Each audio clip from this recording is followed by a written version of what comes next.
All right, whistle stop. I'll bring those up on screen just so people can review afterwards. I'm going to answer as many questions as I can in the little under 10 minutes I have remaining, because there's another Q&A coming afterwards. All right, so please do...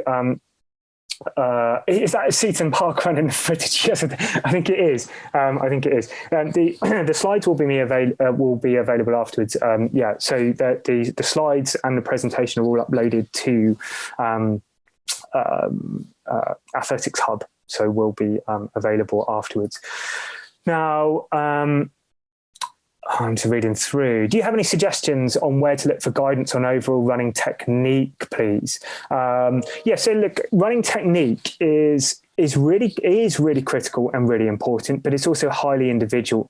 So I'm not a big one for saying, look, here's a template of the perfect runner. We need to achieve that template, because ultimately we probably can't. And that's what I was saying, it's probably not the most helpful answer, but I would say working with a really good, local physio can really help guide some of that, so we can identify some of our weaknesses, because they're often things that will flag up in the late stages of marathon training. Obviously speak to coaches if you're as a member of a club, because they will have a lot of knowledge built over a lot of years to help guide that as well. There's some really good books up there which kind of cover some of the basics.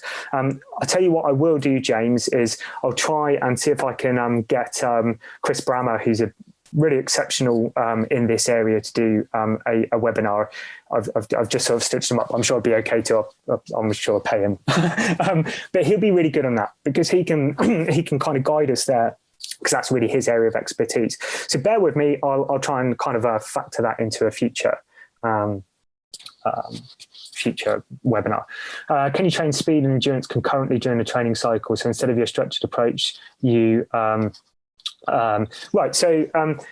the reason to be cautious is not to say you don't do any faster running in the specific. So the question that's popped up in front of me is, can you train speed and endurance concurrently during the training cycle? So instead of your structured approach to specific, you're training specific during the cycle. So essentially, can you train speed and endurance concurrently? Yes, of course you do. But what we're trying to do is shape them towards the demands of the marathon. So it's not to say you don't do any quicker running. It's just that you're careful with the dosage of it. You're careful with the dosage of speed work in marathon specific phase of training, partly because you're very tired often from the bigger sessions, but also because when we go and do that hard running, 3K, 5K, 10K pace running, we are teaching our body to get good at burning a fuel source we don't want it to be good at when we race on marathon day. It can be useful to keep in there. We need to maintain it. And definitely some athletes need the confidence of doing some quicker sessions. So we don't want to exclude it completely, but we're not developing it anymore. That's the point of kind of like phasing and periodizing training a little bit. What we'll do is when we recover from our marathon and we've had a bit of a kind of a transition phase, as we build up again, that's when we'll build new speed. Does that make sense? So we build speed and then we extend it is the way that we kind of work. It's not meaning to say we don't do any speed work though. It's just trying to cram it all in. Speed work, tempo running, threshold work, hills, marathon pace running. It might work for 1 or 2 training cycles, then your body will start to kind of bottom out in terms of your ability and where you're taking it. Minimum standard of a marathon training cycle, I'm going to be careful of time here because I know there's a webinar coming on any second. If you work back from those training cycles that I outlined, roughly a couple of weeks tapering, 6 to 8 weeks of specific phase of training, 6 to 10 weeks of pre-competition training, 6 to 10 weeks of, it's quite a long period of time, if you work all the way through those training phases. But the really specific bit, the specific phase and the pre-competition phase of training, we're talking, roughly 16 to 18 weeks. Longest long run, how long should the longest long run be? Very individual for different runners, and this is where the difference between elite athletes and beginners gets really tested. I would say much beyond 3 hours, 3 hours, 15 minutes, we start to lose the benefits of doing those long runs. So that's fine if you're an elite athlete, because your longest long run might be 2 hours 15, 2 hours 30 minutes at the speed you guys run. If you're running 4.5 hours, there's a leap of faith required, but it's a leap of faith worth taking, because if you start to drill into like 3.5 hours plus on a regular basis while still trying to do the quality training around it, you will probably go into the marathon tired. Strength and conditioning sessions a couple of times a week, certainly in the early phases of training. Where do you position them? Let's say I've done a hard training session on a Tuesday and I'm going to do another hard training session on a Friday. I'd probably have one of my strength and conditioning sessions, probably the heavier one on the Wednesday evening. That makes sense. Heavier weights. Early part of training, we would use heavier weights and strength and conditioning in the foundation period of training, and we might just sort of start to lighten them up. The use of heavier weights after long runs and tempo sessions needs care. Can work for some real individuals in terms of what we call like post-activation potentiation, but sort of the opposite of that almost, but needs care. And you need to think about why you would want to do that. For most people, the basics work. And for me, the basics are you do your hard running session and maybe the evening of the next day, you bring in your conditioning sessions. Half marathon 2 weeks out from race days, pretty close, I would say, depending on what you want out of it. It might work for some people. 10K may be okay, but again, think about kind of glycogen and how we use that. So that one needs a little bit of caution.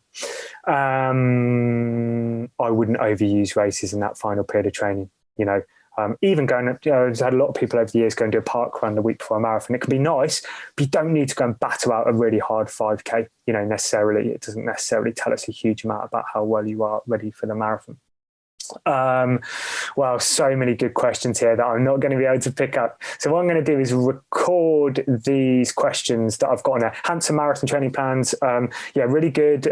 Often misunderstood. If you go to the experienced plans, like the elite plans, there is a myth that the Hanson's marathon training plan is about low volume. Really isn't at all. It's about spreading the volume, through your training plan and balancing that and not putting a massive overemphasis on the long run. And there's a lot in that. So I definitely recommend people to go and read the Hanson's book. It's very, very good. Highest weekly average volume of training is probably likely to fall into the mid to latter stages of your pre-competition period of training. For somebody who asked that question, several sub-3 marathons. I've had 6 years off since my last competitive marathon. How much training do you think I should do? Completely depends on the individual. There are athletes in their mid-50s who are able to sustain very high volumes of training. I don't know enough about your running. Only thing I would say is as we get older, the importance of strength and conditioning goes up even more. And how much we respect recovery needs to go up even more. How many 20 plus mile long runs? Nothing magical about 20 miles. Sorry, we get. So how many 20-mile long ones should you do in the training? Rule of thumb, 5 20-milers. Rules of thumb don't work in a marathon. This is a really individual thing. I've had people break PBs running a longest long run of 18 miles. I've had people bang out, 20, even up to 26 miles in training and done very well off it. For elite athletes, 2 hours at a weekend is reasonably standard for a good number of weeks of the year, and that will take them between 15 to 20 miles most weeks of the year. So, I wouldn't put a number on it. It isn't about a number. It's about feeling prepared and not overtired on race day. We do need to gradually and progressively build up to the time on feet we're expecting to do on race day, but don't get too caught up on if I've done 4 20 plus milers instead of 6, something's going to go wrong. Sometimes it can be the opposite. So try not to get too caught up on a number. Finally, before value for yoga can be really useful, but not everybody needs to be more flexible. Some people need to be stiffer. So yoga is an interesting one. I find that a lot of runners really benefit from it, as much from the psychological benefits and the recovery benefits and lowering cortisol and stress levels as they do from the stretching. Some people need to be more flexible. Some people need to be less flexible. I know yoga involves more than flexibility. I know it involves strength as well. Can be really useful supporting training, but don't forget the basics of strength and conditioning as well. Finally, I think I've answered most of these. Double days. What about double days? For some athletes, they work really well. For some athletes, they don't. There were elite athletes on the start line of the London Marathon recently who didn't do double days, and there are athletes who do double days every day of the week. You've got to know where you are now. That's that process of like, where I am now, where do I want to be? How am I going to go on that journey? If that involves double days, and that's the best way to get in a little bit more volume and to test your body differently, because our body needs to be stressed differently in order to progress. Double days can work really well. Probably most of the athletes I coach, because most of them are kind of more performance orientated, will do double days, but not all of them will, and they certainly won't be at the moment.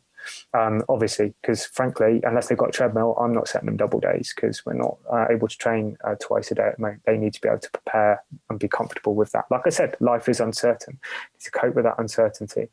Finally, what advice would you have for implementing gut training, fuel intake, as you move for your marathon training? Link between gut training and improved recovery. James, not a big area of expertise for me. I'm not a dietitian or a qualified nutritionist. All I can tell you is that